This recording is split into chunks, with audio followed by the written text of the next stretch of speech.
From the perspective of Rudolf Bultmann, he's quite a sophisticated Protestant theologian. He flourished in the 20s, 30s, 40s, and 50s, although he's still publishing until right before his death in 1976. I think he was born in 1884. Another one of those really stupendous, great German Protestant theologians. He survived the Nazi era. He would not promote Nazism. He was marginalized.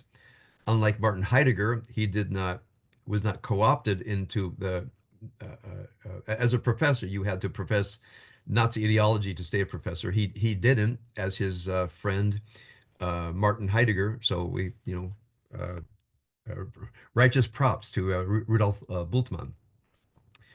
So a bit about Bultmann and the poem that we just read. From there's a long-standing question on how you interpret the text. It's called hermeneutics. For those who are around Oratora in its inception, I probably said the word hermeneutics every 3 sentences. It's simple to define. Hermes is the god of the messenger of the gods, and hermeneutics is the skill of originally interpreting biblical text. So when you hear hermeneutics, it began as biblical hermeneutics, as the question of how do we interpret a biblical text. So without going into the whole history of it, hermeneutics began, as an historical discipline, meaning not just what do we think the text says, which was a problem because, as you know from my Genesis talks, there's always a lens between us and it. For example, I was recently reviewing my Genesis teachings with a Catholic, and he said to me, "Well, we were always taught that the snake is Satan." I said, "But it doesn't say it in the text." Then the person began to mention original sin. And I said, original sin is nowhere mentioned in the Genesis story, nor is the word sin mentioned at all in Genesis chapters 2 and 3. And the person was surprised, and we looked at the text, and the person says, I can't believe it. I said, nor is the fruit of the tree called an apple. He says, wait, didn't Eve eat from the apple? I said, it doesn't say so. And next, her name wasn't Eve until the end of chapter 3. The person said, I feel like I've never read this before. And I said, you probably haven't read it without the lens of Catholicism. So there's always a lens in the text, and people more or less automatically read the text through a lens. And and the problem happening in the 1800s is many people stopped their attachment to Christianity and, of course, Judaism because of the miracle stories. People say, I don't believe in the virgin birth. I don't believe in the miracle stories of feeding the multitude with, the bread and the fish, the bread, and so forth. And so Bultmann in the early 1900s was asked, is there a way to read the text without having to affirm the miracle stories? He didn't want to join the movement of what's called liberal Protestantism at the time, very similar to Reformed Judaism today, because liberal Protestantism claimed to take the values of the New Testament and just teach the values, and the values were always some kind of social action, which of course is what Reformed Judaism became focused on. And of course, you don't need to be a Jew or a Reformed Jew to have the values that Reformed Judaism said are ensconced in the text, which always seemed to align with the branch, the Democratic Party. In fact, Reformed Jews began to call themselves Democrats with rituals. It was kind of funny, except why not just be a Democrat? If you're just learning the rituals, why bother you? If you just want to vote a certain way, why bother yourself with rituals? And it's pretty well known that Reformed Judaism is having a very tough time filling its pews with young people. It's an aging and graying community. So that from our side, that's just a question of the longevity of and the growth of Reform Judaism. I'm a Reform ordained rabbi. I believe that the movement should expand itself, but break away from its attachment to liberal politics. I'm not saying you ought not be a liberal. Maybe you should be a liberal, but that's not what religion should be doing in my perspective. Religion in general, Reform Judaism in particular. Maybe that's worthy of another talk. So in any case, Bultmann was very much influenced by Martin Heidegger. Martin Heidegger wrote a book called Being and Time. And Martin Heidegger was probably the greatest philosopher teaching what is called existentialism. His own brand. I don't even think Heidegger called himself an existentialist. But just a word about Martin Heidegger. The book is incredibly dense, very difficult to read. I've only got about halfway through it until we left, and it's in a container up in our yet unpacked boxes in our house in Herzliya that's still waiting for the renovations. We're down in here in Tel Aviv, so I don't have any of my books. Uh, but Heidegger was interested in the idea of being. Sein in German is an extremely subtle idea. It's under the philosophic discipline called ontology. Ontos in German means in Greek means being. So ontology, the study of being. I'll just try to give you a tiny sense of it. Um, when one says, for example, I am, uh, so one typically connects that with something else. I am hungry. I am tired. I am in love. I am, fill in the blank. And so Heidegger was very interested in I am, which is a way of saying I assert my being, that I am here. So of course Heidegger was influenced by Exodus chapter 3:13, where when God shares God's name, Moses says, "Who shall I say is calling me?" And God says, "Ehyeh asher ehyeh."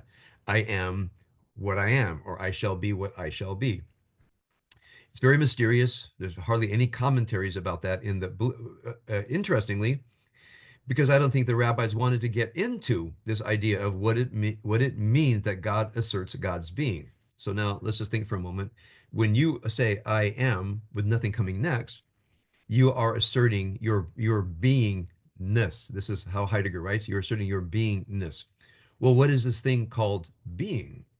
What does it mean that I excuse this, I be, or I have this quality called being that I am asserting? So the first 50 pages of the book is just a very subtle meditation on this idea of sein, which means to be, seiend, which means being, and so forth. And I slogged through it. I had the English here and the German here, and it was how should I say it? It was for me a mystical experience because the book in English and certainly in the German has a poetic kind of a rhythm. The words all start to sound like each other, and German words, long German words that are built of many words that are packed together, and some words are just untranslatable. So you have to take one German word, three words in English, and still you don't get the sense of what it means to mash these words together as they connote their own meaning. So for me, it was quite beautiful. And I'd read the English and look at the German, and I had these, I was like very deep spiritual experiences where I wasn't understanding it intellectually.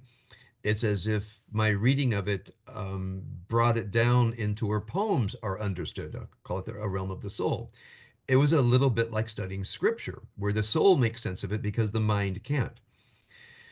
So the question is, what is this thing called being? And then for Heidegger, the question was a hermeneutical question. How do I interpret myself? Meaning now that I assert my being, what is this quality of being? So he had this idea of attunement. Part of it, what it means to be as a human being, is that you care. The German word is Sorgen, Sorgen. That to be as a human being, something takes up your attention. Okay?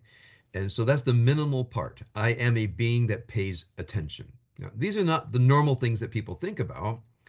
But if you ask yourself, what does it mean to be a human being? And you want to get back to the fundamental structure of yourself, and you sit there, well, are you paying attention to your breath if you're a Buddhist? Are you paying attention to nothingness? Even paying attention to nothingness is a way of paying attention, is of being attuned to something. In fact, when I was, as I've been developing wisdom works, I'll send an update on that in a while. What is our natural flow state of consciousness?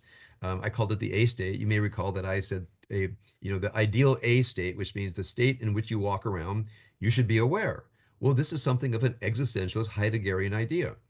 Be aware of where I am, and don't always be distracted by stray thoughts, by unconscious planning, by always being somewhere else. So I took from Heidegger that one thing you want to do in your flow state is be aware of where you are. So I take a minute and I see all of you, and I'm aware that I'm in this little broadcast room, and I'm aware I'm in Tel Aviv, and and Avigal's there, and Shuli's over there, and Mirav's up there, and my son Levi Yitzchak is up in Tzfat, and I have a son in Thousand Oaks, and I just expand my awareness.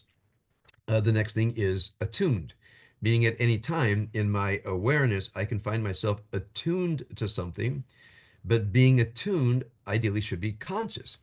I've talked about this practice. When for example, I remember the main place I went during COVID was the pavilion in pavilions in Sherman Oaks.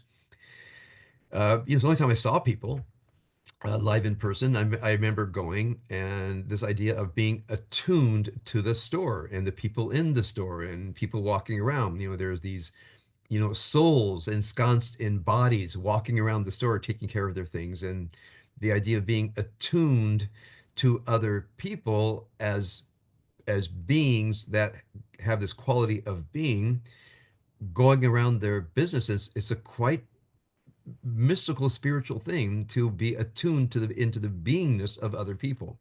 So attuned was the next part, aware, attuned. The next part was accountable, and again, it's this somewhat Heideggerian concept with his idea of Sorge, to be with, that at any given moment I am existentially accountable, responsible for who I am, what I do, the choices that I make, and therefore I better train myself to think things through. Um, sometimes decisions, sometimes they have to be spontaneous, uh, but oftentimes the decisions we make have profound consequences. I see it here certainly with with the way that people get lit up politically and say things that are sometimes destructive of relationships, and they could be said differently. I remember I was on a podcast during COVID called The Daily Stoic.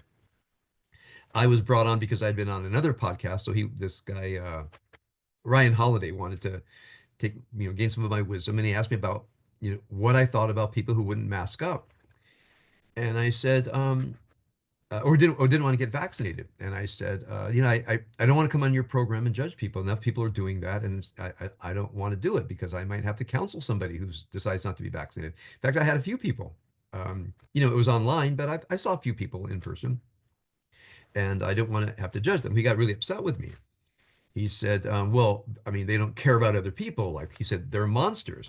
I said, I won't use that term, and I won't agree you know, to be brought into that. I said, I don't like to use metaphors. So here he was calling people who didn't vaccinate monsters. The whole thing looks different now, now that we're on the other side of it. And I said to him, do you know which populations are people who are not getting vaccinated? Well, he hadn't investigated. I said, people who are, vegan, supremely interested in self-care, don't want an untested I'll say entity put in their bodies. They're very concerned about the nature of their bodies, and he was dismissive. And I said, and Black Americans. Well, he didn't want to put down Black people and call all of them monsters. So I saw him on the podcast, so I take a step back, and I said, and Christian evangelicals. And he said, well, why? I said, because they don't trust the government.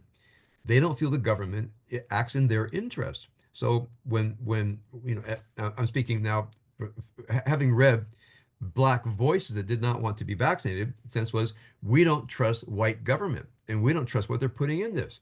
Who knows if they don't have a special vaccination for Black people? I mean, there's a real fear in some Black communities of white supremacy and the hostility of white government. And many chose just not to get vaccinated. And evangelicals, the same thing. Many Christian evangelicals feel the hostility of the United States secular society. I said, I'm not justifying it. I'm not saying it's right. Um, but, let's say as an existentialist who is concerned with the inner lives of other human beings, while I got vaccinated, I appreciated when someone told me that they weren't. I don't want to call anybody a monster. And again, in hindsight, I'm glad I didn't. I was much more careful because of the way we are reevaluating our government's actions during COVID. So there's an example. Accountable. I have to be accountable for the words I use, the choices I make, especially the long-term consequences of what I do. So one of the themes of existentialism is a profound sense of accountability and responsibility. Be mindful of what you do because what you do, say, think is an aspect of your being.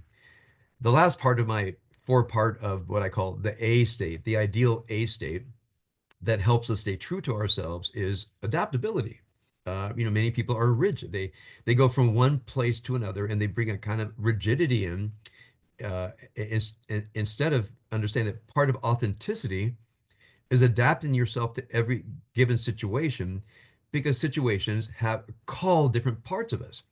So when I think about part of what I think it means to be a human being, so I think of a 10-story building, and each a floor of the building is concerned with a different thing. For example, work, family, spiritual growth, being a moral person, connected to community, paying attention to the passage of time, paying attention to my body. I worked out a a 10-part understanding of what my humanity feels like, and at any given moment, another one of the stories of the building will shift to what I would call the top, meaning the thing that we're interested in at that time. Secondly, in every story of the building, there are certain things that are going on. How I, whatever the main concern of that story of the building is, there are different modes of thought, feeling, and actions that are true to different rooms in that story of the building. So again, I cultivated a habit of asking myself, what story am I in? And try to stay attuned to that story of the building and which room in that story of the building am I in. So when I'm doing one thing, don't be doing something else. Stay attuned. And I may have to adapt myself, my thoughts, feelings, and behavior to the existential situation in which I find myself. So this is a little bit of how I've used Heidegger in my own thought. And Heidegger was very interested in the idea of self-interpretation. So again, it's something I learned in college in my religion degree. Had a very profound teachers. So when we looked at how to interpret a text, the human being is a text because we understand ourselves linguistically. I mean, all understanding is linguistic. And when you look at a therapy session, part of what's happening is the study of the inner life of another human being. One person offers up, let's say, flow of consciousness. The therapist sits there and they are reading the text. And then they help the other person read that text because the human being, the inner life of the human being is revealed in this process of self-examination. So psychoanalysis had been around for a while, and Heidegger and many others understood the human being as a self-creating text. I prefer to say a self-creating poem, sometimes a rather difficult poem because it's very hard to read ourselves and to read other people. But in some deeply metaphoric way, we are all a text. So then the question is, just as there are skills in reading books and skills in reading poems, right? I mean, there are better and worse ways to read things to understand them. Is there a proper way to read the human being? Now, this is a very existentialist idea, and it's not Freud. It's not all my drives are repressed sexuality. That's a very shallow reading. Uh, all my drives come from my personality, or everything is genetic and passed down. There's no free will. I think these are terrible readings of the human condition. Well, what is the proper reading of the human condition? So this is called Heideggerian hermeneutics, meaning the how do you read the text called the human being? Now, again, this is not something that most people care about, but if you are philosophically oriented, you're interested in the human condition. So this is not a philosophy where you get a degree in philosophy, so you're licensed to teach Plato. That doesn't interest me. um, but does philosophy train you to read the human condition in such a way that it brings to greater self-understanding and therefore accountability, responsibility, and moral and spiritual action in the world. So this is a Heideggerian attitude. Now, many people are concerned because Heidegger did join the Nazi Party to keep his professorship. Um, it's scandalous. And then people would say to me, "How can you study Heidegger because he joined the Nazi Party to keep a professorship?" It was completely insincere in my mind. He turned on his Jewish mentor, Edmund Husserl, which is also a scandalous thing. And I think, 1934, Heidegger was carried about Heidegger, rather contrary to his beautiful philosophy. I thought to myself, he was a weak man. What can I tell you? There is a headline in the New York Times that says, "Why are Christians so cruel?" And I thought, well, why are communists, so materialistic and every ideology has its people that say, yeah, I am but I don't live that way. I don't know why the New York Times wanted to pick on Christians. Okay. But history is filled with people that have an ideology and then act counter to their ideology. So I think Heidegger's philosophy called Heidegger to act a certain way. And in a moment when he was put to the test, he failed the test. But that doesn't mean what he wrote is not valuable. Heidegger turned to other things, the nature of thought, what is thought, what is art. I mean, Heidegger is very worthwhile to study if you have the patience to go through this very turgid language, as English translators tried to make sense of it. And by the way, many Germans read the English because they say he's impenetrable in German, so they read the English to understand what the German is saying. All right, now, um, um, uh, when you come here on a Friday, you're signing up for this, right? So I'm not gonna apologize for giving a off the cuff talk on Martin Heidegger. So Bultmann's looking at the New Testament. He's watching people flow away from Christianity. He doesn't want to go the path of Karl Barth, who was a contemporary of his, which like a very strong evangelical. The text is the word of God. Don't veer from the text. The meaning of the text is in the text. That's the way you might call the evangelical path. The liberal path, it's all about values. You don't really need to understand the New Testament, just understand the teachings of Jesus. And Bultmann said, as many people say, the teachings of Jesus are found in the Hebrew Bible. Jesus did not say anything radically new, worth enough to base a religion on, turn the other cheek, and so forth. That's not a religion from Bultmann's perspective. So now I'm getting to the topic for tonight. So from Bultmann's perspective, when you look deeply into the text, for Bultmann, there's an existential dimension, which I'll talk about in a moment, but the miracle gets in the way. So he called for the demythologizing of the text. Don't get hung up on the miracles in the myths. Did it really happen? I'm not Orthodox. I'm not evangelical. The text, says things I can't believe. And he says, just stop all of that. By the way, I recommend for Israelis this whole idea of they're Dati, they're Orthodox, I'm secular. I said, it's a false dichotomy that takes you nowhere. So what? You're secular. Congratulations. What does it call on you to do? Right? At least an Orthodox Jew, as shallow as the person might be, at least they know what to do with the fact that they're Orthodox. So I say, as a secular person, what are you called upon to do with it and why? Well, the person said, I've never thought about it that way. I said, don't you feel you have moral duties in the world? Are these duties based in moral realism?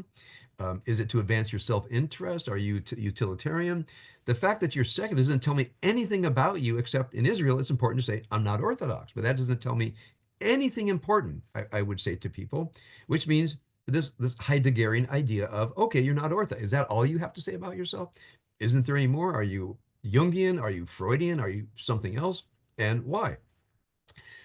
So Bultmann took this idea that when you look at the text, you're looking at the text because the text is communicating something of existential importance to you, and it's not the virgin birth. Okay? So, for example, for Christmas, according to Bultmann and others, it's something like this. And we have to contextualize it. Remember, we're going to talk about Roman history in the first century. Well, if you go back and read, people have recovered the cultural feel of the Roman Empire in the first century, and there was a strong sense that everything is falling apart, as things did. And and Here's a civilization that, the laws were similar everywhere and you could be a citizen. It was something really incredible. As brutal as the Romans were, the term Pax Romana, Roman peace, is of course, a word that carries two sides to it. One, Roman peace means we're going to kill you if you don't sign up. But on the other idea, if you lived in the Roman Empire, there was one law for everybody. It was a pretty magnificent idea that the whole world could be brought under one legal system, regardless of what your, the beliefs of a certain region might have been. Things were falling apart. So the question was, and I know this from reading Gnostic texts, is there a truth? And we understand we have, Pax Romana, we have the Roman law governing us, but we're not just legal creatures living in a society. We have culture and we have inner lives. So there was no teaching of the inner life in Rome. People dismiss Roman religion as really not being transformative or important. So what was a Roman to do? Well, they studied Plotinus, who was, I think, was a profoundly important voice in the uh, no, he was more in second century Rome. So I'll say Neoplatonism before Plotinus. Plotinus was a Neoplatonist, but he was a Neoplatonist because the spiritual path of many people was Platonism, meaning, well, there is a divine source. It's veiled. We're stuck in Plato's cave, and the truth, the light, is veils down into us, and some people receive the light and some people don't. And what does it mean to be a child of the light? Gnosticism was a very big part of Roman culture, again, for the spiritual seeker. So what Bultmann wants to do is say, what was it like being a part of the Roman Empire, and let's say particularly in Judea?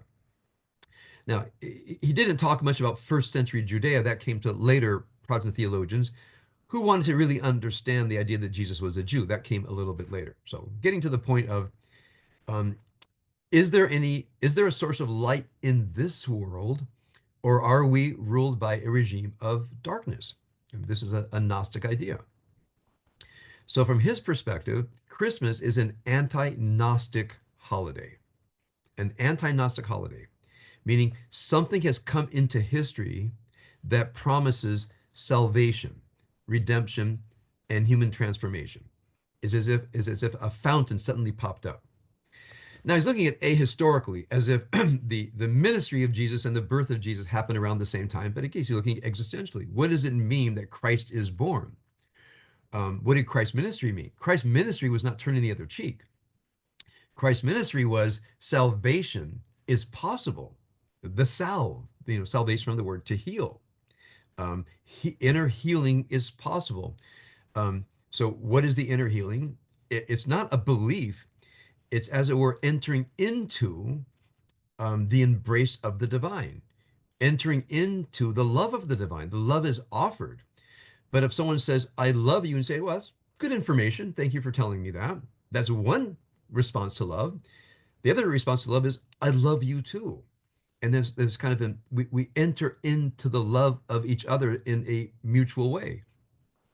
So the love of the love, compassion, and grace of God is offered to us, and our offer back is love of the divine.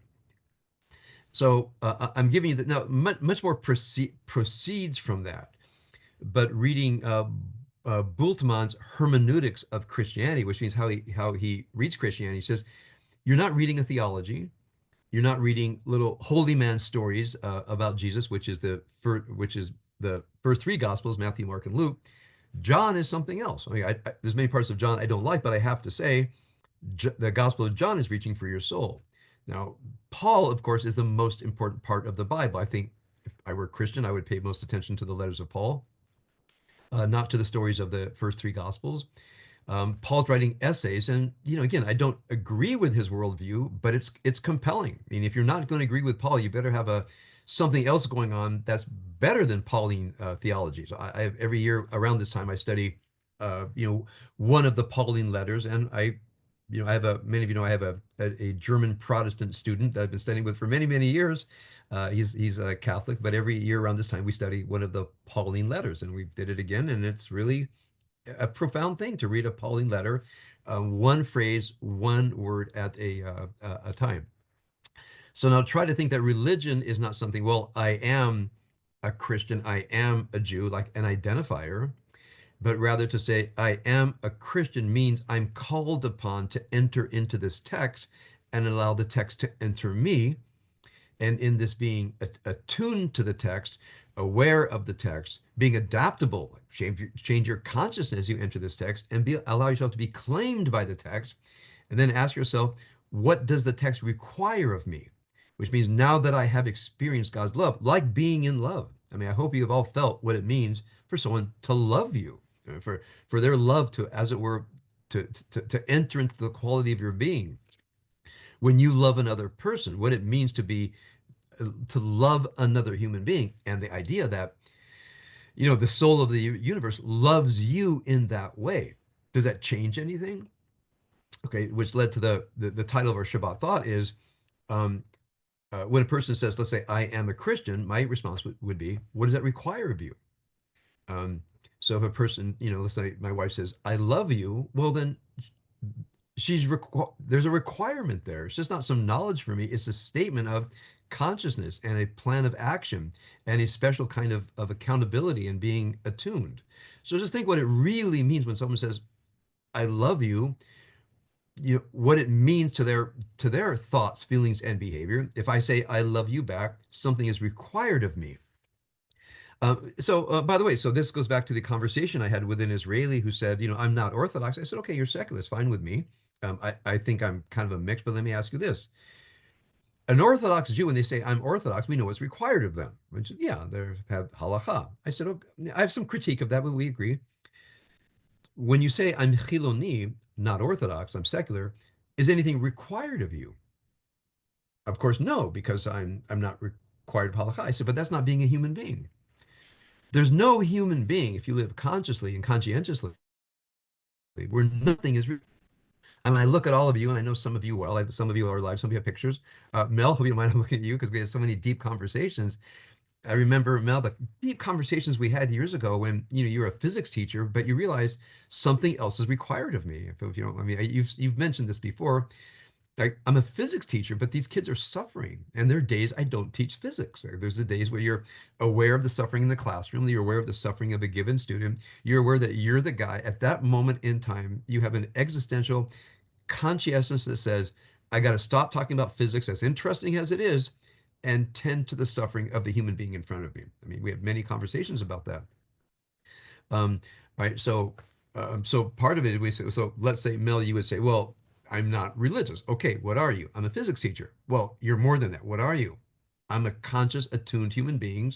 I'm accountable, I have existential decisions to make, and I will be present to the suffering soul of another person. Well, that has nothing to do with being secular. You see, that's an existentialist attitude toward life. Um, I see Helena. I know you're a very fine psychotherapist, but again, someone comes to you, you say, "Well, I'm secular. Therefore, what? What kind of therapist are you?" And you bring your soul into your practice.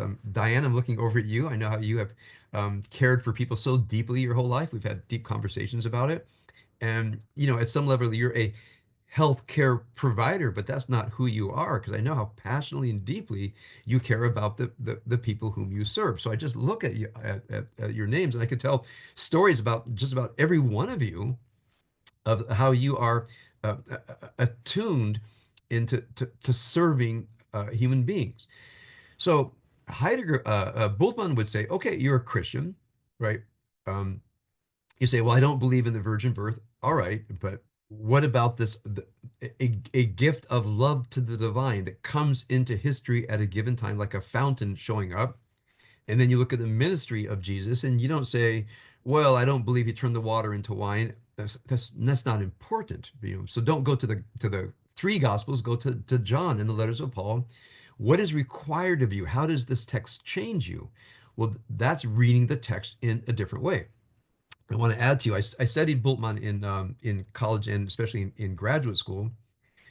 And when I go to Reform Rabbinical School, there's nothing like this. We were taught how to read Hebrew and how to study Talmud and how to study Midrash, a philological approach to the Bible, meaning, deep word analysis. I'm grateful for every aspect of my education, but we were never taught this. We were never taught that the text has a claim on you.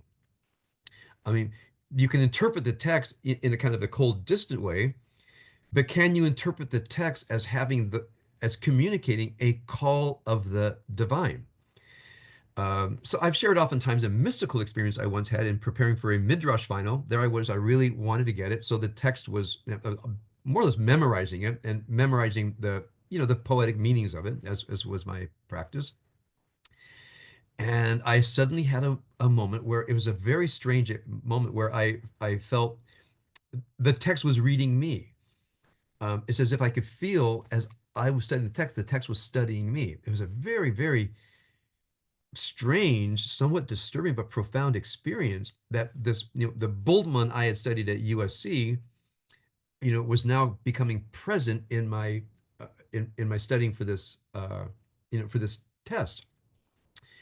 That it wasn't just midrash for the final.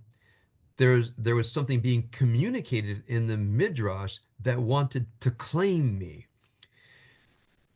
Now, I don't think I would have had those words had I not studied Bultmann at USC.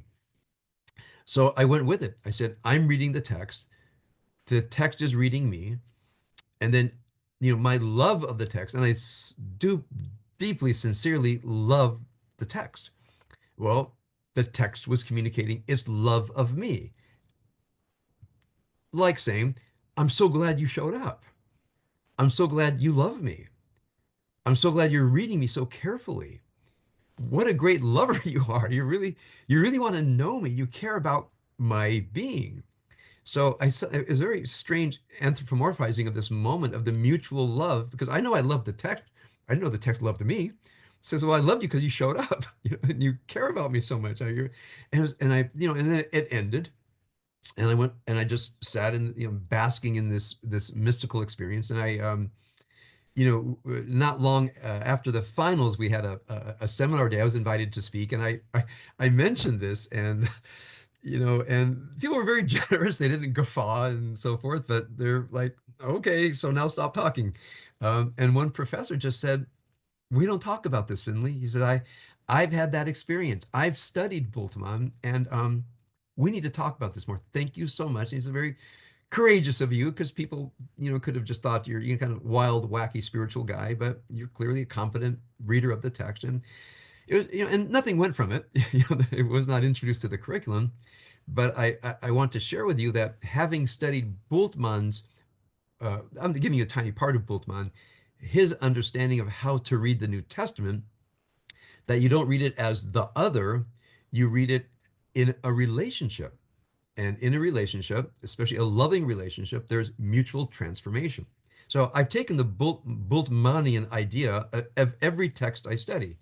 So part I want to say to you is my ongoing gratitude to my studies in Christianity. I mean, part of what establishes my quality as a teacher and a reader of the text is studying hermeneutics under the tutelage of very fine professors who brought to me this incredible tradition of the many things I study in Christianity. One of them is Protestant hermeneutics. And of course, the most paramount among them is Rudolf Bultmann. Even if you don't read anything by Bultmann, read about Bultmann. He's unknown, and for me, just prodigious in his effect on me as a reader of the text. So now I want to go to Hanukkah. Um, so the worst thing about Hanukkah is when people say, "What's Hanukkah?" Well, the oil lasted 8 days. Now, I remember when I was a kid, I heard that. I went, "All right, I don't believe it, but okay, I'm not mad at you about it, and it's pretty. I got the Hanukkah back here going. What's required of me?" Say, "Well, I don't believe the oil lasted 8 days. So what? It's not interesting. I'm secular. I'm not religious. What does it require of me?" Well, now I have to go into the deeper dimensions of the holiday. I can stay at a distance and say, well, I don't believe it. It's Jewish culture. I like Hanukkah. It's pretty, but that's as far as I'm going to go, I think, for many people. A person says, no, I actually want a relationship with the holiday. I want to build money, and I want it to encounter me and me to encounter it. The book of Maccabees is not going to do it. The book of Maccabees really is history. So let's put that aside. The Talmudic page in Tractate Shabbat that invented the story. It lasted 8 days. Okay, so they wanted you to focus on a miracle of God and not the military victory. Okay, sliding that off the screen. or am I left? So and the Midrash doesn't deal with Hanukkah very much because it's a post-biblical holiday. The Book of Maccabees are not in the Jewish canon, so there's no Midrash on the Book of Maccabees. So I had to wait for the, had to wait, meaning Jewish history had to wait for the Zohar and Hasidic. And by the way, Hasidic hermeneutics are Bultmannian. I don't think Bultmann studied Hasidism, but Hasidic hermeneutics are exactly in the feel of Bultmann, which is if it doesn't transform you, you're not reading the text because it's about transformation, not about knowledge. So I went into so where do you read profound midrash? Is the midrash on the lighting of the candles in the temple, which is actually a part of the tradition, is to read the story in that Torah portion. And so the question is, okay, I read that they have a menorah in the temple. Well, what does it mean? What does it require of me? What does it mean to read this? So then the more you go in and you read the midrash on that Torah portion, it produced the Shabbat thought that I sent around. They said, okay, here's a meditation. Uh, um, um, uh, Ner Adonai mitzvah Adam. The light of God is the Ner mitzvah the Torah or. The candle, the lamp is a mitzvah, and the Torah is the light. Okay, I can cite that. Okay, um, ner mitzvah the Torah or. The ner is a mitzvah, Torah or. So okay, but now what's required of me? Well, what does mitzvah mean? Okay, so I'm sharing with you my hermeneutical path into Hanukkah because the tradition wants us to read ner mitzvah v'torah or. So what is a mitzvah? Well, remember the misteaching? It's a good deed. It's not a good deed. It's a commandment. Okay, now think about that deeply. A commandment means something is required of you. Now people say, well, I don't like commandments, coming from, I said, I get, you don't want to be bossed around. Does something ever arise of the soul that says, you must do this? You must not do that. I hope you've all had that experience. That one part of you doesn't want to do that thing that you must do. We have resistance. Or that thing I must not do, whether it's out of self-care or morally or spiritually. Um, I remember when I met a person studying from despair, and I said, there's a way out. And they said, well, it's going to take too much time. I just want to be as I am. I said, you have a duty not to live in misery. They said, duty to whom? Duty to yourself. Where's it from? I said, that's not important. I don't want to get in a theological conversation with you, but I'll tell you from my perspective. You have a duty not to suffer unnecessarily. She says, well, how do I do that? I said, I'll only answer you if you have a duty. Because if you don't have a duty, then we're just having an intellectual a curiosity conversation. If I did have a duty, what would it look like? Well, you don't know what duties look like until it's a duty. And the person said, well, I really don't, person said to me, I really don't know if I have a duty um, to to work through my misery because what you've described to me sounds too difficult. I said, okay. If you ever realize you have a duty to minimize your misery and never suffer more than you have to, if there's a spiritual path to minimize your suffering, from my perspective, you have a duty. I'll call it a mitzvah, okay, as duty. And the person never reached back out to me. I may have been too, I don't know, too whatever. Maybe I wasn't the rabbi for the person, but I spoke to them honestly. If you don't feel you have a duty to alleviate the suffering of your soul, you call it a duty to your soul, then I'm living in a different, let's say if I were a secular person, I could still say if I were an Israeli Chiloni, I still could say, maybe not my soul, but I say I have a duty to my inner life to minimize my suffering, right? So you could be Orthodox or secular, but still believe you have a duty to minimize the suffering in your inner life, the suffering in your soul. And once you decide that you do want to minimize your suffering in your soul, which is, a duty, what does the duty mean? The duty means we have to live lives of well-being as much as possible. So a secular person might say, no, I don't have any duties at all. Quit trying to boss me around. Another person might say, you're right. I have a duty to try to live in authentic happiness, osher in Hebrew. And is there a way? Well, now we're living in that world of obligation, of accountability, and so forth. So think of mitzvah as as I wrote in my Shabbat thought, a sacred urging of the divine to think, feel, or act in a certain way. It's in my Shabbat thought. There's a link in the Shabbat email. So, do you have duties to think, uh, feel, and act in a certain way as a duty? So you don't say, "Do I feel like it?" Okay, you wrap your feelings around the duty because that's what a duty is. So here's mitzvah. Now, and then it says the candle is the mitzvah. That's a deep thing. So therefore, when you look at your candle, the candle represents a mitzvah. That's almost impermeable. But I had the tradition to guide me. It says, so here's what that means. The oil or the wax of the candle, that stands for the soul, that there's something inert, unlit, being unused that's in me, which means the power for enlightenment is in me, but it has to be lit. It has to be lit. Um, right. So let's say that's true. Every one of you has a profound spiritual, latent spiritual power in you to bring healing to your soul. Or as a Christian would say, salvation, a salve to your soul. It's in you. Do you have a duty to light the candle? Well, yes, you have a duty to light the candle. Now the question is, how do you light the candle? Well, Torah is the or. So when you light the candle, what it emits is the teaching, right? So the ner is the mitzvah because the ner has this vast human potential deep within it. When the candle is lit, I mean, the wick brings the potential out, okay? And then the light is the teaching. And the word Torah means teaching. Well, now it's become beautiful, in my opinion, when I read this midrash. And then my question, well, how do we light the candle? So then I went to, there's two ways that Torah is or. One is it's the or, the light, which with I light the candle. And I've gone through some tough times in my life. I've gone through times in my life where I was like, I'm not up to this. I don't know how to get through it. I got, kind of drafted into duties that I can't perform. I'm not made of enough to suffer through this. I didn't invite this. I didn't want this. And I don't know if I can do it. And I remember feeling despair and not being up to the tasks in front of me. And then say, wait a minute, just like take a breath and you're not going anywhere. Um, I don't want to resent my life. I don't want to resent people. I don't want to bemoan my fate.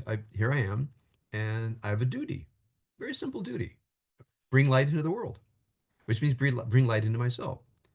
You see, so my sense of duty is what redeemed me from moments of despair, moments of confusion. Let's bring it down very simple.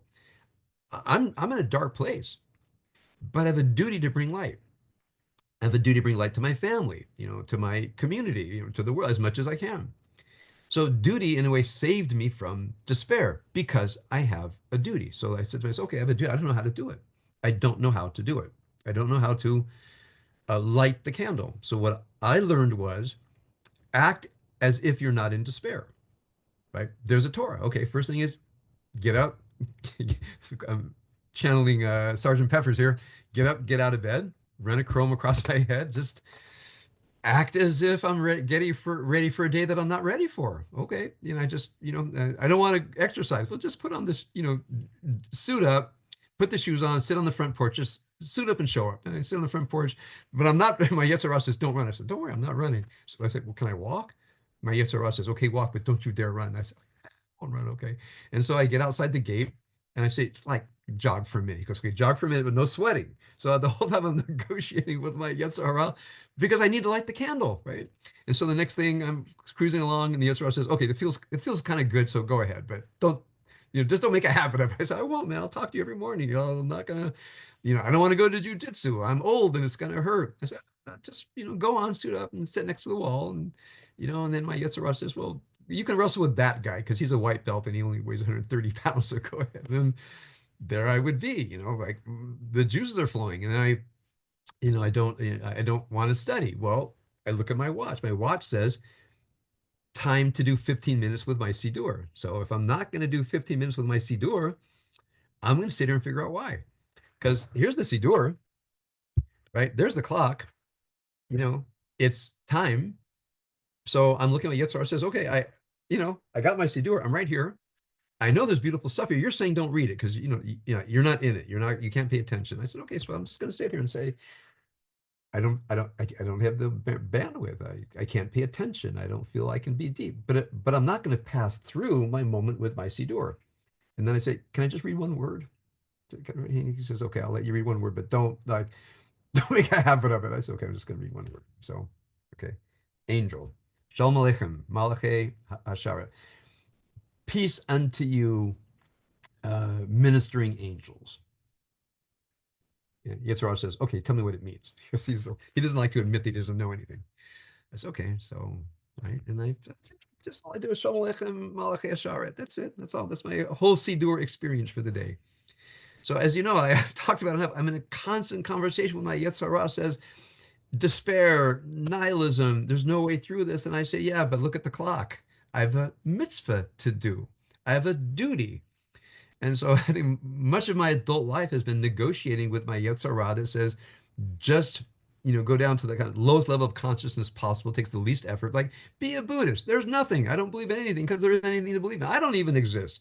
I look at Buddha and say, well, how convenient. Nothing exists. I don't even exist. I don't have to do anything but sit here and shut up. That's I kind of like that. I think in my worst moments, I say Buddhism is for depressed people. You have to do anything. You don't have to say anything. You don't have to care about anything because nothing exists. And I said, well, I'm not a Buddhist. I actually care deeply about other people and about my own soul. So all this is a way to wrap in this hermeneutic. Like, I'm not going to worry about the candles and, did the oil last? It doesn't matter to me. But when I read what I wrote in my Shabbat thought, let's meditate on the candle. I mean, I want a relationship with that teaching. The teaching says, thank you for taking me seriously. Thank you for studying the depth that the wax, the oil, stands for the potential in your soul. And thank you for understanding that when you put the wick in the candle and you light it, the teaching and the teacher claim on you. When you light that candle, it claims you. And then to light the candle, there's something else that's happening, which is suiting up and showing up to light the candle. So for me, at this time of the year, I go back to that midrash and I am in a Bultmannian way. I don't say, well, I can teach Hanukkah. I'm asking, what's my relationship with the metaphor of the candle? So I'll end with now going back to my 4-part way to understand every holiday. What's the history of it? You can look at the book of Maccabees. What's the ritual, like the Chanukiah? What's the symbol? Oh, okay. So now the tradition says, hey, we got this thing called the lamp, the ner, the candle. It's a deep thing. Wow, guys, so wonderful. And then the transformative, what do I do now? Means now that the candle is lit, my soul is being brought up out of its depths into light. The Torah is the or, which means the teaching is now present at this moment. What part of the teaching is claiming me? So from a Boltzmannian perspective, a Hasidic perspective, my perspective, if it doesn't claim you, you haven't studied it. Now, I'm not saying not today. Maybe not today it's claiming you, but I know because I make that I study the tradition to the point that I have a relationship with it. It's claiming me, and I'm in service of the tradition. I don't know when that's going to manifest, but I know, I think coming here to Israel was a mitzvah. I felt claimed, when I was here in that lemon orchard, and I called my rabbi. I said, "How soon can you get us here?" I just felt I have to be here. I actually am making a difference. I maybe a small difference.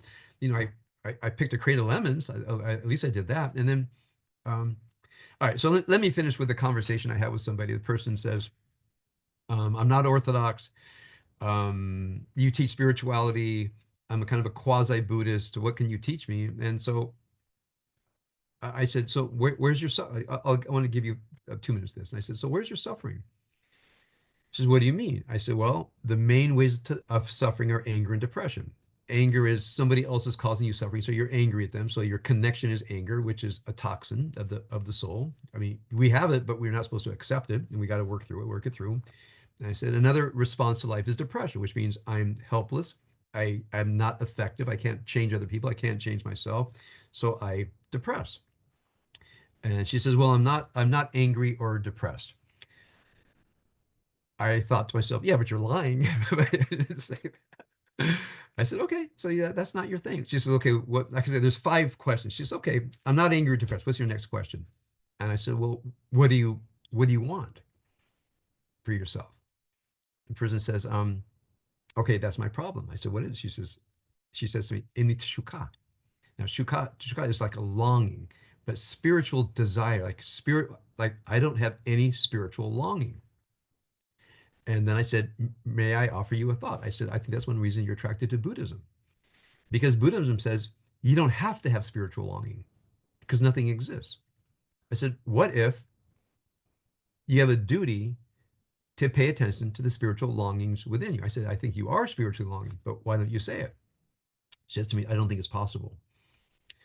Where my life is, where I'm at now, divorced woman of a certain age, she said, my longings don't matter because I'll never find fulfillment. So I'd just rather make peace. She said, I want to make peace. I want to make peace with my life. I said, well, what if you are existentially required to change the object of your longing? Maybe you won't find, true love at your age, and maybe the relationship with your kids is never going to be exactly what you want it to be. I said, okay, that's sad. It's really sad, but you're a human being. You're a soul. I said, as a secular person, do you have a soul? She says, yes, I believe I have a soul. I just don't know what it means. And so I said, well, let's think about, what you care about. So change the conversation is, what do I want, to what is asking me to care? And she said, I care about a lot of things. I'm a good person. And so then my question was, when you act in care, I mean, is it like, okay, I showed up and I'm doing this thing, or is your soul present and are you meeting the souls of the people that you're caring for? Now, this is very much kind of, existential Hasidic consciousness. And as we went on, she says, okay, this is what you teach. I said, I never taught it like I taught it today. I said, I never know what I teach until I have someone in front of me. I said, but I'm going to memorize this conversation because we had a good conversation. I'm so, happy I talked with you. Ideas. Percent here, talk about spirituality, you have to be orthodox, or you study some foreign spirituality like Buddhism. She says, where'd you get all this stuff from? I said, I cobbled it together, but it's very Hasidic. And she said, well, when are you going to start teaching? I said, soon. Anyway, so I want to share with you a conversation of, all the things that I've studied for my life. I suddenly had someone in front of me that said, tell me what you teach. And I had the spark to say, what's your suffering? And and then we got back, and there's a lot of unaddressed anger and depression, but here it was, like this the soul just needed to be lit. And I'm a teacher, and I said, okay, so I'm going to show you how to light that candle, and and then when you need more, like, let me know, because I'll learn some. I learned so much from this half an hour I spent with this person. um and she said, have you written this up? I said, I never thought it until I sat and talked to you. I mean, I put my life together in a different way because I'm talking to you. So that's another thing that happens. When you're authentically present, you don't bring in a method, you bring in a existential presence. In fact, this method of counseling is called existential counseling, which means I don't know what's required of me until I get there. I don't have a theory. I have a person, and I have some trust of, you say, the oil within me, that the minute I light that oil in the mutuality of that conversation, what's required of me will become known in the moment. So I want to just offer to you, so what's the meaning of Hanukkah? I said, well, I'm trying to give you a taste of how I've used the metaphors of Hanukkah. Now, this happened right before Hanukkah, so I was immersed in the idea of of what my Shabbat thought was about. And I think you should go read it. I think you're going to like it. Um, so notice, uh, my celebration of Hanukkah, yeah, it happened when I lit the candles. But my real celebration of Hanukkah was that conversation. That was my real Hanukkah. Because it transformed me, meaning the metaphors guided me. So that's what I want to offer to you when we come at a holiday. We have the historical, like how the holiday get here. We have the ritual, how do you observe it? The symbolic, that can get very deep. And now put it to use. And if not today, but there will be some day when you will find yourself in your spiritual work and say, I'm glad I studied the deeper dimensions of Passover. I'm glad I studied the deeper dimensions of all of our holidays because the meaning of the holiday might not be required on the day of the holiday, but every holiday has a spiritual depth that there's one day where you'll say to yourself, I'm so glad I studied the depths of Rosh Hashanah because today that, my soul says, we actually have something. It's over here. We said it in September. Yeah, it's February, but it's here and you bring it in and now you celebrate Rosh Hashanah because you've gone to the fourth dimension of every holiday, which is the transformative dimension. Okay. So I just want to say to Rudolf Bultmann, who died in 1976. I can't believe he was alive when I was alive, and I didn't track him down and talk to him in person, but that's how it is. Uh, a beautiful man with a beautiful teaching, and I'm grateful, that I've studied this other tradition that's taught me how to study my tradition.